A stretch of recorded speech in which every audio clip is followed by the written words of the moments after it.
stay tuned for Mystery Theater.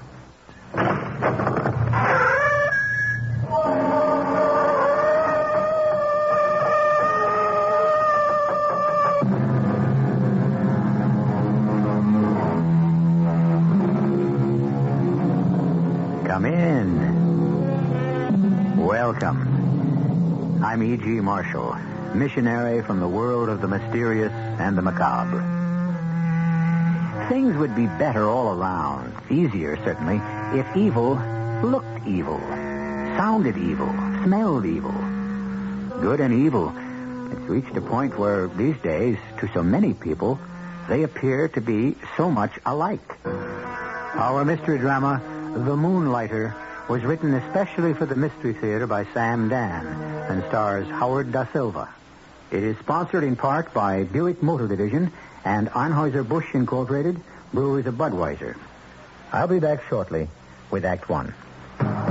Way back in 1876, it was brewed and aged to deliver a taste, a smoothness, and a drinkability found in no other beer at any price. I'm talking about Budweiser.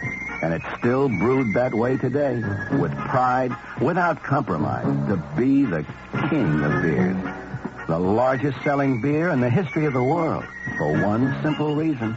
That Beechwood-aged Budweiser taste. And that speaks for itself. Hear it talking? You say you care enough to only walk the king of beers. There is no other one. There's only something left. Because the king of beers is leading all the rest.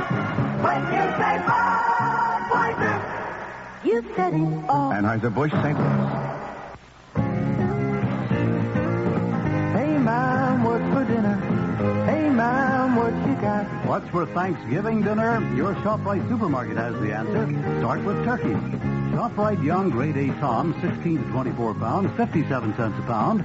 Or hens, 10 to 14 pounds, 63 cents a pound. Serve with ShopRite cauliflower or broccoli spears, just 99 cents for 4 10-ounce packages. And ShopRite jellied cranberry sauce, of course, 3 1-pound cans for 89 cents. For dessert, ShopRite Premium Quality Elizabeth York Ice Cream, 1/2 gallon for $1.39. Start a family tradition. ShopRite for value. She wants the best. She does all that she can do. She lets ShopRite do the rest. Hey, Ma, what's for dinner? ShopRite has the answer. Hey, skiers, get ready for the ski show, Expo Winter 75. This year, the focus is on the great ski bargain hunt, the best thing that ever happened to your ski budget. Plus a dozen different shows with champion freestyles, films and fashions, trips and tickets, and equipment displays for first-timers to hot doggers. Après-ski meet you at the brewery for music and mixing at the ski show, Expo Winter 75. Take someone you like to the ski show opening Thursday at 6 at the New York Coliseum.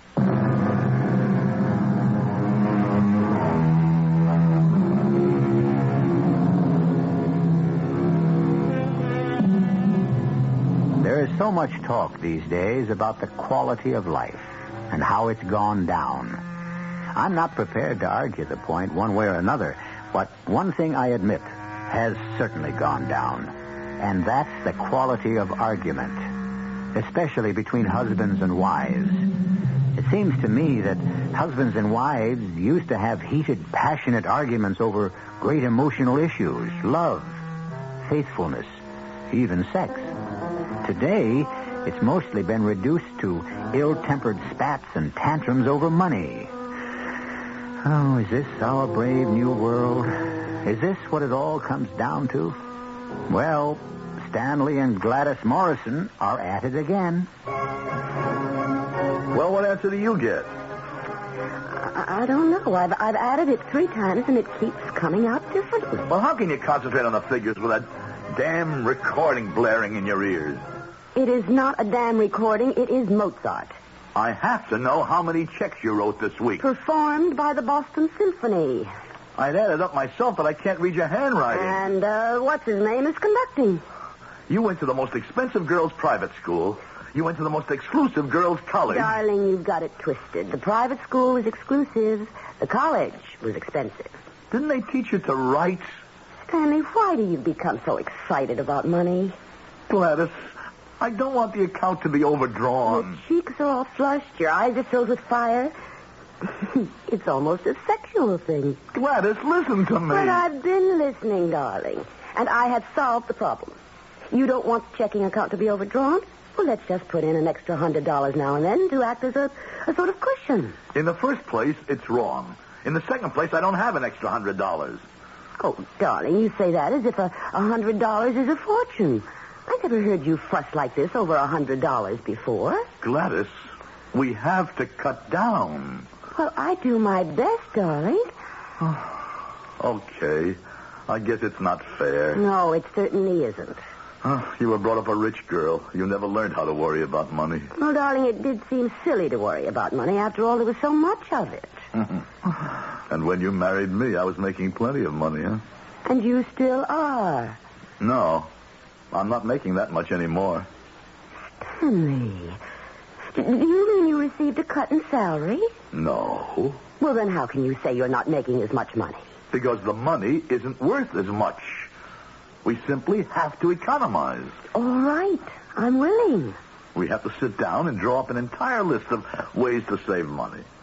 Okay. Here's one. At the club, I won't order from the a la carte menu. I'll just have a sandwich and coffee. What we should do is resign from the club. What? It's become very expensive. Stanley, why suddenly? Are we... well, is everything so tight? I don't know, Gladys. Things have been going up, steadily, quietly, and one day you turn around and there just isn't enough money. Why don't you ask for a raise? A raise? Do you realize that... I realize that you're not getting paid what you're worth. I'm not sure this is the right time. All you have to say is, look, I must be paid more money. The dollar is worth only 57 cents now. Oh, come on, Gladys. That's what you told me it was worth. Say, look here, Chris. I have to resign from the country club. I'd take my daughter out of private school. I can assure you that Chris Delavan couldn't care less whether I belong to a country club or send my daughter to I'm sure he does. That's the sort of man he needs. A man who travels in the kind of circles where he can meet potential customers. Gladys, you should never ask your boss for a raise if you're not prepared to quit. I know that. Then you know I couldn't afford to quit. I suppose not. What does that mean? Stanley, the minister said for richer, for poorer. And I really wasn't paying much attention. I'm sorry. It's the state of the economy. No, I think it's the state of your mind. You are the most important man in that company. Well, not really. Why don't you ask for a raise?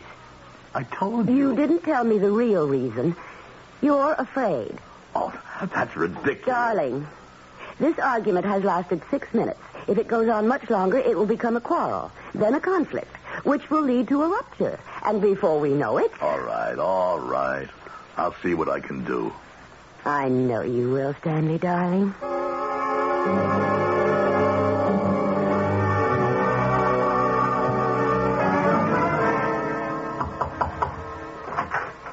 Chris, got a minute? Sure thing, boy. What's on your mind, Stanley? Well, Just a second. Wow. What's the matter, Chris? Oh, I'm beat. I need some coffee. You want a cup? Okay. Sally, bring in 2 coffees.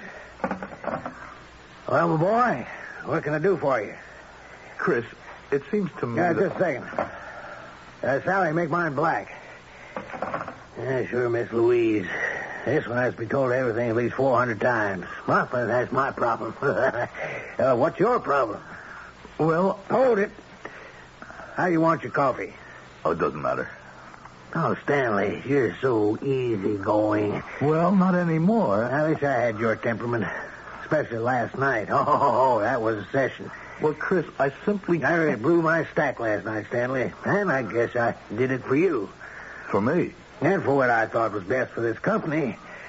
Chairman of the board took me to dinner, and we had all this talk about the economy, how scarce money is. And that's exactly why I... Well, you know where that kind of talk leads. Where can we cut? And so old man Sullivan said... Cut out the research department. My department? And do what, I asked. And he said, well, we can subscribe to outside services and get the same No, but they can't get the same information, the same analysis. Well, yeah, that's what it took me the better part of 5 hours to hammer into his skull. Well, anyhow, you're safe for at least a year. But, Stanley, you watch every dollar.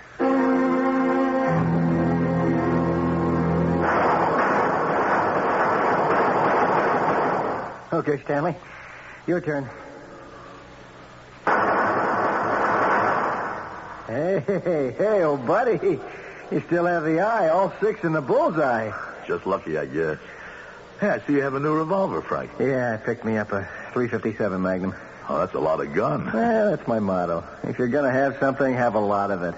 Yeah, but that's the kind of gun you use to kill people. Well, that .38 of yours isn't exactly a little kid's water pistol either. Come on, let's go somewhere and have a drink, huh? I have to be getting home. No. You come with me. I have a serious matter to discuss. You know, Stanley, the only place I ever run into you these days is the pistol range. It's the only thing you haven't given up. What are you talking about? Well, nobody sees you anymore. You're never at the club for golf or tennis. I've been busy.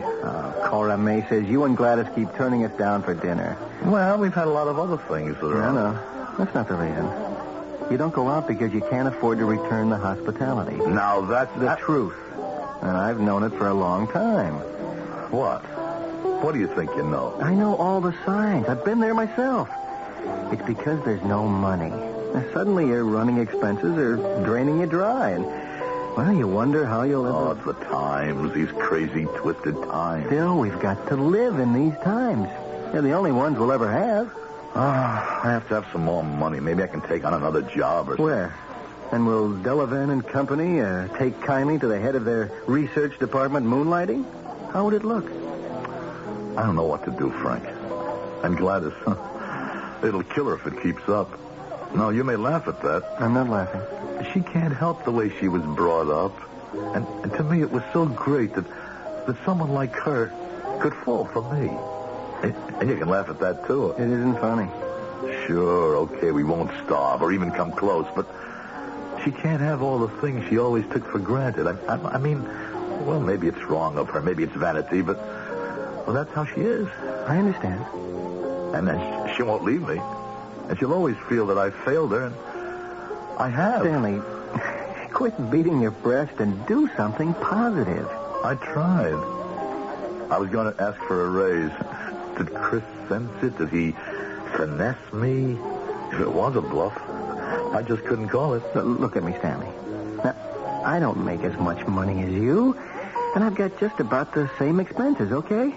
Well, I just bought myself this suit for 280 smackers. The car outside is brand new, and you know it's not cheap. Now, this summer, we spent a whole month in Europe.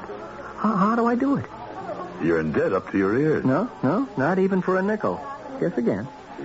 You sold your soul to the devil. Well, what? It's not a completely ridiculous answer. What do you mean it's not a completely ridiculous answer? There could be some truth to it. Well, now I don't know what to say.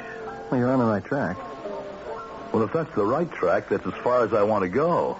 Suppose you could make yourself an extra $10,000 a year. Doing what? Tax-free. Who would I have to kill? I don't know. Yet. What kind of an answer is that? A truthful one. Frank, do you know what you're saying? Yes. You're saying I would have to kill somebody. That's right. Somebody who is, as yet, unknown. Well, why would I want to kill anybody? For money. Oh, no. You mean you'd do it for nothing? I wouldn't do it at all. That's what I had to find out. Frank, hey, do you mean you're tied up with... You're involved... That you killed people? Yes. Yes. You sit there and you say yes so calmly. How can you say this to me? Aren't you afraid I'd go to the police? No. In the first place, you're my oldest, closest friend. And I've taken you into my confidence. Yeah, but this has to do with murder. In the second place, what could you go to the police with? What could you prove? And in the third place, after you think this over, you'll want to know more about it. Oh, no, Frank. I know too much right now. And I don't want to hear one more word. Okay, Stanley. I won't say one more word. Until you ask me.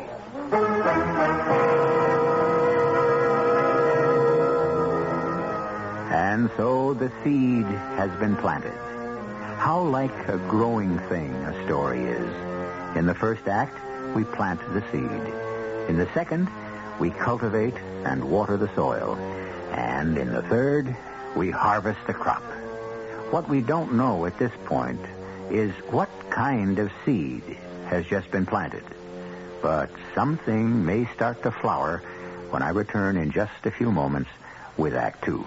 Oh, I thought I saw a pretty cat. I did see a pretty cat. Hi, I'm Mel Blanc, and that's another of my 1,000 voices. And that's why they asked me to tell you about lemon mint Listerine lozenges. Because when your throat is hot and dry from a cold, they make it feel cool and soothed. And Listerine's anesthetic medicine helps give fast, temporary relief from minor sore throat pain.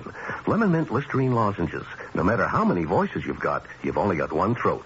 So you get Listerine lozenges, folks. Use only as directed. Well, good old Uncle Sam has done it again. If you know anybody on Social Security, listen to this. People who get Social Security checks will never again have to worry about them being late or lost or stolen. If you just fill out a simple form at the Lincoln Savings Bank, Uncle Sam will automatically deposit your Social Security check directly into your account at the Lincoln every month. No more waiting around for it to come. No more lost or stolen checks. No more standing in line to cash them. Every month, the day your check is due, the money is there in your account at the Lincoln, waiting for you to collect it or write payment orders the way you write ordinary checks or earning interest for you in a Lincoln savings account. Uncle Sam and the Lincoln do it all automatically. You don't have to do anything except fill out one form at any Lincoln branch or telephone 782-6000, and the Lincoln will mail it to you. The Lincoln Savings Bank, 782-6000. Member FDIC. Tomorrow morning, listen to Rambling with Gambling, the program with all the degrees. There's Fahrenheit, Celsius, and there are some others, too. Dr. John Gambling here, inviting you to join me and the other doctor, Dr. Bob Harris, along with Peter Roberts, Jack Allen, Harry Hennessy, Henry Gladstone, Walter Spencer, George Meade, Fred Feldman, and the whole crew here in Studio 2. For our daily seminars over WOR Radio from 5 till 10 in the morning. Now, what courses would you like to take? We have music, news, sports, weather, traffic information, a little bit of alleged humor now and again, and just about everything else to start your morning right. That's Rambling with Gambling, daily, 5 till 10 in the morning here at WOR Radio, the talk of New York. What's a country fresh flavor like Newco doing in a city like New York? Newco's bringing country to the city. Newco's got that country fresh taste. Newco's bringing country to the city.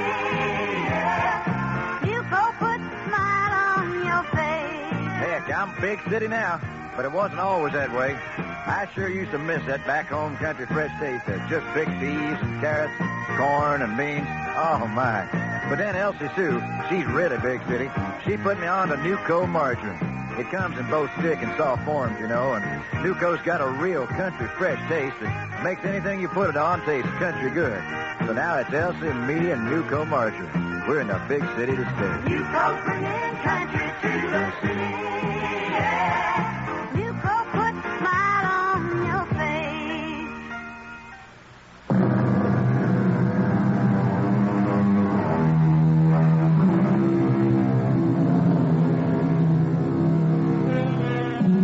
According to statistics, the majority of all arguments between husbands and wives are about money. Does this mean they don't have disagreements about other things? No. It only means they don't have long, drawn-out arguments about them. Money. They say it doesn't buy happiness. I suppose that all depends on what you mean by happiness.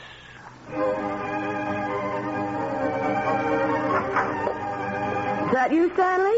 Yes, I'm home. Hi. What smells? Oh, it's dinner. I'm afraid I burned it. You burned it? Did you make dinner? Of course. What happened to Mrs. Soames? Oh, well, I had to let her go. You let her go? We have to save money, don't we? Yes, but you can't even boil water. Well, I'll have to learn. Look, Gladys, Stanley, for the past few months, you've been telling me how terribly tight money has become. Now, is it true? Well, yes. The club, Judy's private school, the extra car, the boat, Mrs. Soames.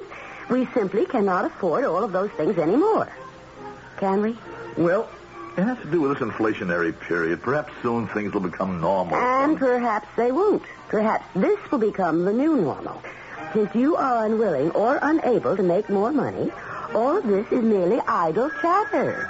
Sit still. I'll get it. Hello? Yes, Coroner. Oh, fine. Tuesday night for dinner. Tell her we'll be there. Oh, darling, I'm sorry. We're tied up on Tuesday. I said tell her we'll make it. Oh, I'd love to play Cora May, but I'm afraid this week is out. I seem to have developed a tennis elbow. But we'll get together. Let me call you. Right. Bye. I said to tell her we'd accept that invitation. I am not accepting any hospitality I cannot afford to return. And you go out and play tennis and golf.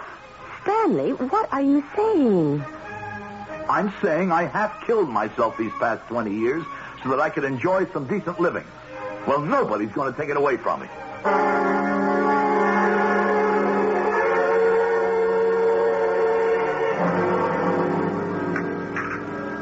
Well, Frank, dessert? No, I don't want any dessert, and I don't want another cup of coffee or a liqueur. And we're the only ones left in the joint, so if you're ready to go, I am. Frank, how can I make that extra 10 grand a year? Well, actually, it could be much more than 10 grand. Lately, it seems there's quite a bit of work. Just tell me how. The underworld, the mob, the syndicate, call it whatever you want. They're getting away more and more from using their own people as executioners. Oh, good Lord. What kind of conversation am I having? We can stop anytime. All right, let's stop. No. Go ahead. And so, now, the trend is to look for respectable folk to do the job. People who would never be suspected. Look at me. An editor for a trade magazine. Now, who would ever suspect me? Look at you. A research analyst from a brokerage house. Who would suspect you? It's this dealing with gangsters that scares me off. You're not dealing with gangsters. This is a small, private outfit created to fill a specific need. But still... And their clientele isn't restricted to the underworld. You'd be absolutely amazed how many law-abiding, reputable, upright people require this kind of service. You know, there are times, it's unfortunate but true, when a well-placed bullet is the only solution to a problem. But it's murder. Yes. I never killed anybody. The commandment says, thou shalt not kill. You never killed anybody in Korea? Oh, that was different. Killing is killing. But your conscience. Each contract is worth between $2,500 and $3,000. I thought it would pay a good deal more. It does in real value when you consider it's tax-free. And you might do 5, 6, even 7 a year. No more money problems. Suppose you get caught. How can you get caught? Why should anyone even suspect you? Maybe I'll try it once. No. No, you can't try it to see if you like it. Once you're on board, you can't get off the ship. Oh. You can understand why. Yeah. Well, now you have to make the next move, Stanley. Frank, I've been on a straight and narrow all my life. I'll testify to that. Nobody worked harder than I did. That's a fact. But I'm just not making out anymore. All of a sudden, I look around. I've gone through all my savings, and for what? Just to keep my head above water. I've been through the same thing, Stanley. Maybe my wife is vain, but that's her right. Maybe some people would look at me and say, he wants the frivolous things of this world. How much longer do you need to talk yourself into it? Where do I go? You don't go anywhere. he comes to you.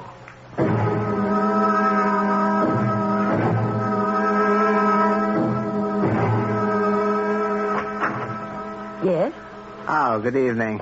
You must be Mrs. Morrison. Mm-hmm. My name is Mr. Aykroyd. I'm sorry to disturb you at home, but I have some contracts to discuss with Mr. Morrison. Oh, well, please come in. Stanley, a gentleman to see you. Won't you sit down, Mr. Aykroyd? Oh, thank you. Who rang the bell, Gladys? Mr. Morrison, my name is Aykroyd. A mutual friend suggested that we might do some business. Oh? Isn't that wonderful, Stanley? What business are you in, Mr. Aykroyd?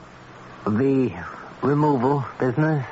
Oh, yes. Yes, I remember you, Mr. Aykroyd, and I have the pertinent information in my desk.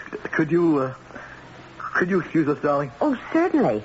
And let me know if you gentlemen would like some refreshment. Oh, that's so kind of you, Mrs. Morrison. This way, Mr. Aykroyd.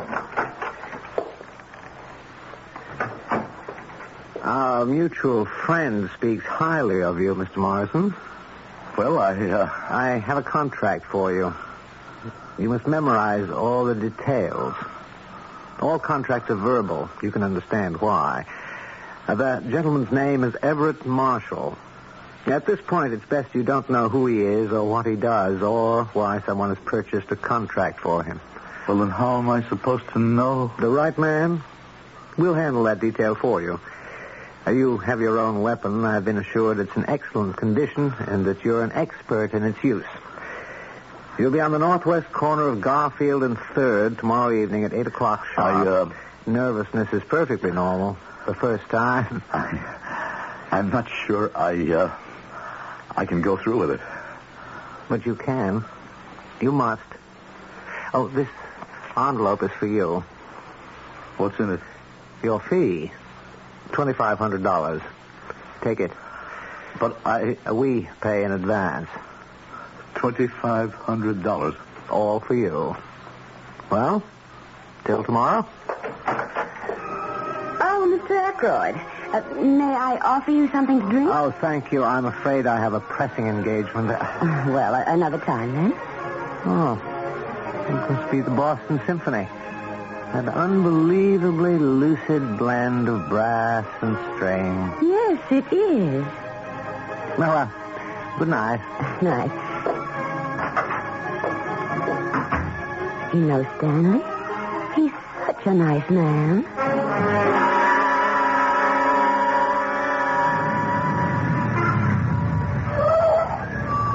Ah, Mr. Morrison, on time. Good sign.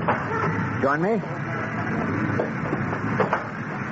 Now then, in just a few moments, your client, Mr. Everett Marshall, will emerge from that building across the street.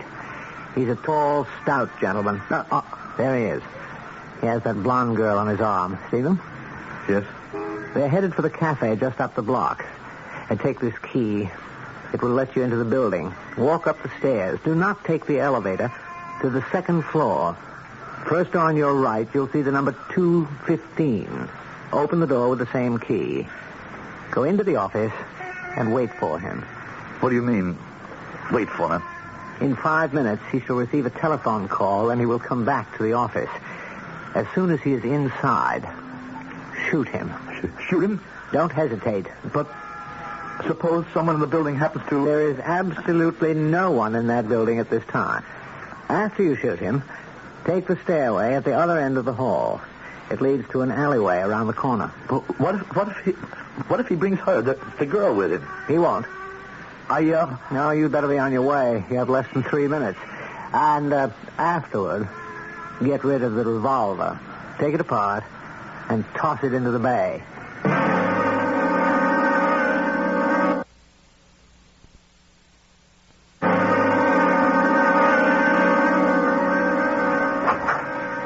Arthur, what's the big idea asking me to get something out of the... Hey, who are you? No! Don't! No! No!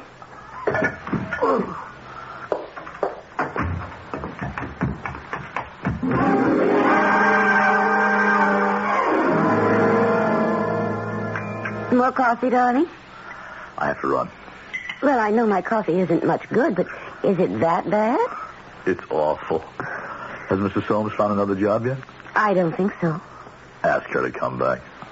But can we afford her? I mean, what about the money? Darling, don't worry about the money. It narrows your mouth and puts lines in your face. But I thought we were having trouble making ends meet. Well, they met finally. Anything in the morning paper? Oh, the usual murder stories on the front page. A gentleman named Everett Marshall was found shot to death in his office last night. Is that so? By whom? Police think it was a burglar. Morning, everybody. The door was open. I walked Well, in. good morning, Frank. Coffee? No, thanks. Stanley, you want to lift downtown? Thanks. Hey, what mischief are you boys up to this morning? Mischief? Well, a beautiful day like this, you might decide to play hooky and go to the club. Oh, no. We don't do frivolous things together anymore. Stanley and I, we've become very serious people. I'll bet.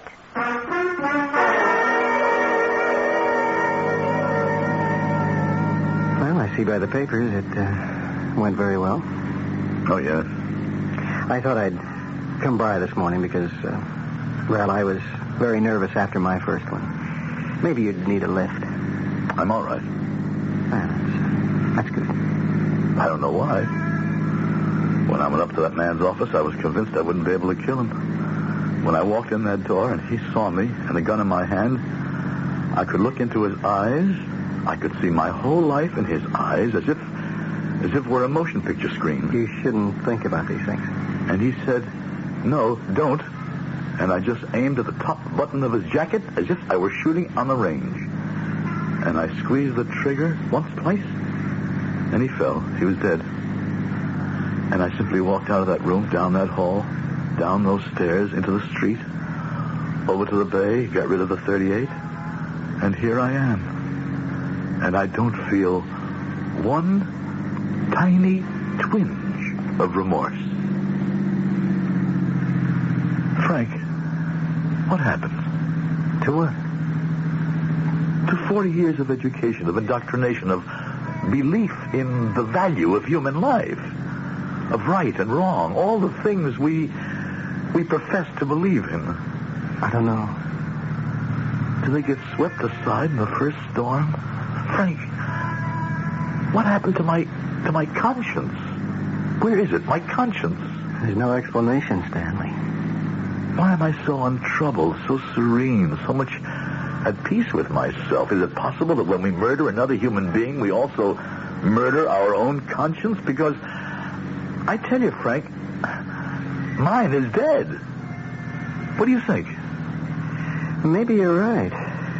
How's yours? My conscience? Yes. Mine's dead, too.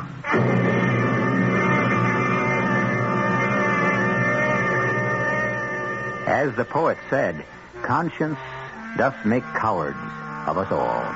He's usually right, but perhaps Stanley and Frank are the exceptions that prove the rule.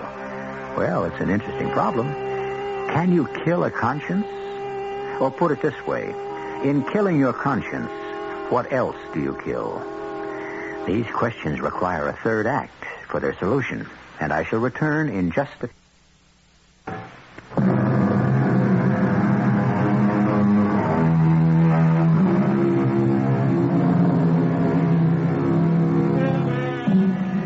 Is it a veneer, our morality, our code of ethics?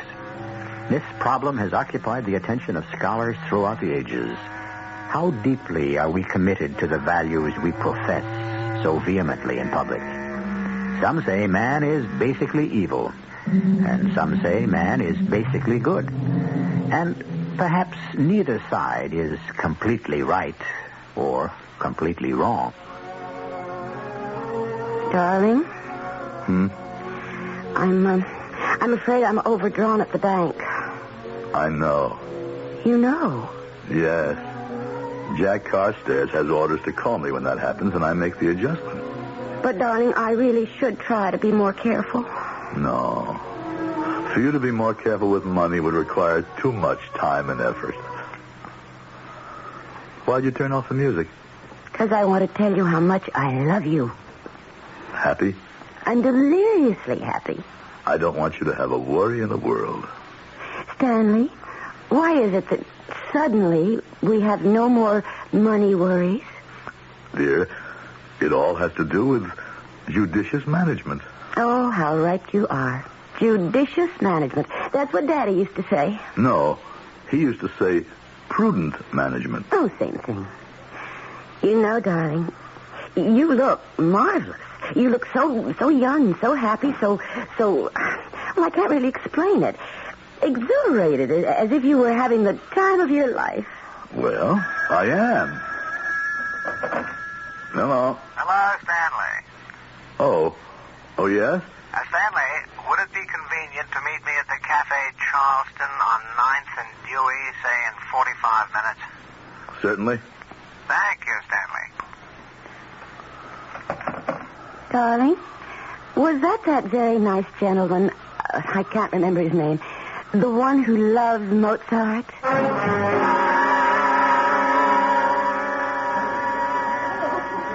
Your envelope, Stanley. Thank you. You'll find it contains $3,500. Your rating has gone up. From now on, this is your fee. Your client is a woman. A woman?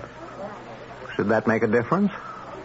Well, Women have been agitating for equality, haven't they? What did she do? Does it matter? No, but The very cornerstone of our philosophy is complete disassociation from our clients. I understand. Your only contact with your client comes at the very end of his life. And then, only for a brief moment. It's just that a woman... Should it matter? All right. Where do I go? Her name is Alma Watson.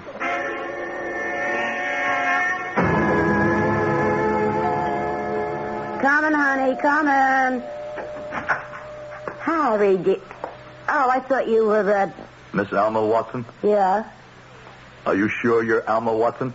Sure, I'm sure. It wouldn't do for me to make a mistake.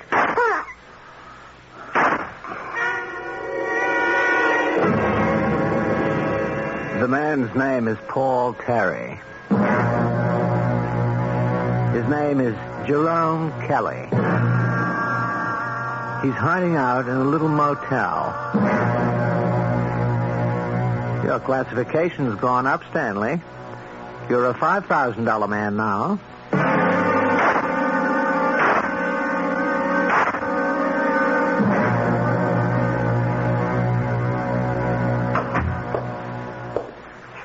Chris, got a minute? Oh, hi, Stanley.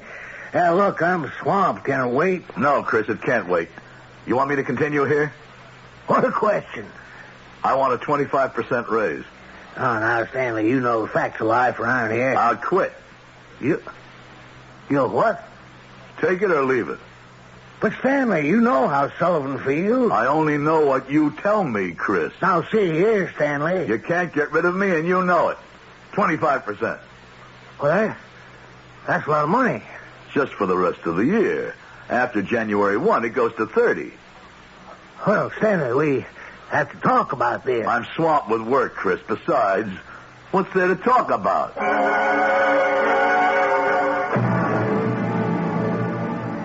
I said take it or leave it. That phony. He's been making himself look good at my expense. I never had the guts to stand up to him before. But you know something, Frank? Since I've taken on this sideline... How about another round? No, I had enough. As I was saying, since we've been engaged in our new activity, I'm another person. I'll have another one. I think you had enough, too. Charlie, make it a double. A double? You know, I'm not afraid of anybody or anything. Maybe that's what we're all about. You know what I mean? No. Well, maybe man is basically a hunting animal. Maybe we try to obscure that with a veneer of civilization. You think so? Well, look at how quickly we pierce that veneer. Maybe we do, maybe we don't. When we get down to it, what's it all about? Security. Security? Yeah, what I define as my security, my home, my woman, my child, my property, I'll kill for it. Each man defines what security means to him. And each man will kill for it. End of speech. Stanley. What's the matter, Frank? I don't know. You've been putting away a good deal of that booze, pal. I know, and it doesn't help. Well, what did booze ever help? And what help do you need? Stanley, I want to get out. Get out of what? You know what? Frank. I can't sleep. I see people's faces. You know which people I mean. Frank, if you'd stop drinking... Have you seen any faces yet, Stanley? Of course not. You will. You will. Remember that day, that first day? Oh, good Lord, how I wish I'd never gotten you into it. Are you crazy? You solved all my problems. You wanted to know what happens to your conscience? Huh? We thought maybe you kill it. You don't. It just goes to sleep. And all of a sudden, it wakes up. Well, regardless, Frank, we have a practical problem. You simply don't quit. Does Aykroyd suspect? I'm sure he does. I begged off the last couple of assignments. Claimed I was sick. I can't keep it up forever. Can you arrange to go away for a while? Get some rest. You'll see things differently. Do you know what I keep seeing in front of my eyes? Don't laugh. No, big letters of fire. And they say, "Thou shalt not kill." Oh, Frank, get hold of yourself. I'll try. I'll try. You'll be all right.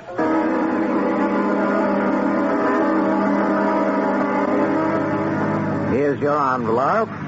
Thank you. It will be necessary to violate our basic philosophy just somewhat in this particular case. But then, rules were made to be broken. Oh, here we are. Oh, wait, this is the building. This is the building of the publishing company where... What? And here he comes now. Frank. He's going around the corner to the parking lot where it's dark and deserted. Follow him there. Kill him. But he's your client. I can't kill Frank. Why not? Stanley, Frank is being killed for just this very reason. He refused to accept a contract. Now go to the parking lot and shoot him. No. What's to be gained by your refusal? Someone else will be assigned to kill him. And to kill you, too. I wish I'd never gotten into this. Well, that's not true. The rewards have been spectacular. But, Frank... And if it is true, shouldn't you be eager to kill Frank? After all, he's the one who did get you into it. Quickly, Stanley, before it's too late.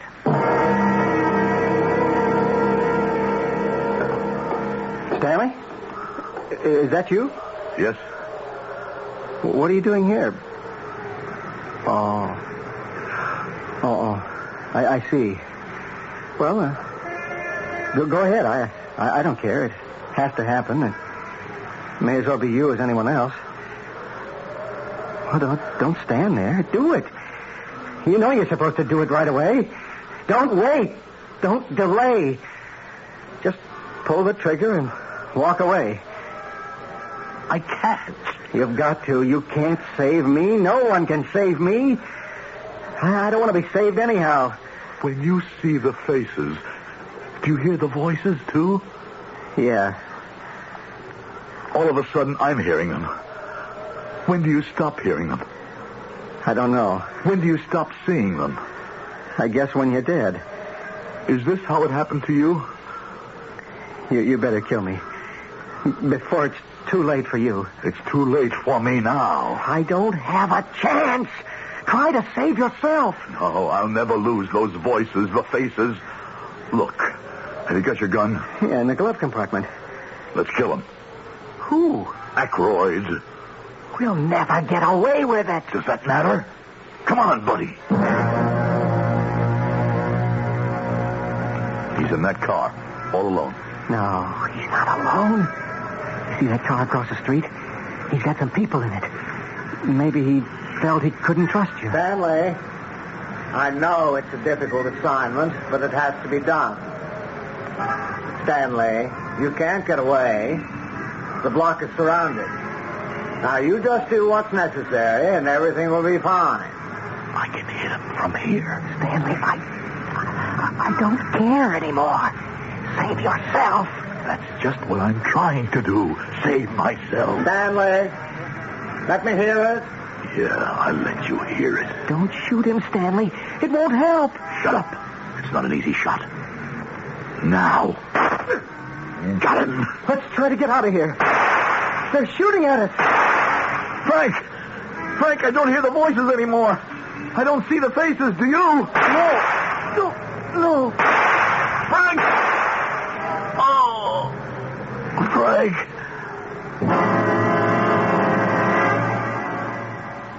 The newspapers, the authorities, none of them knew what you and I know.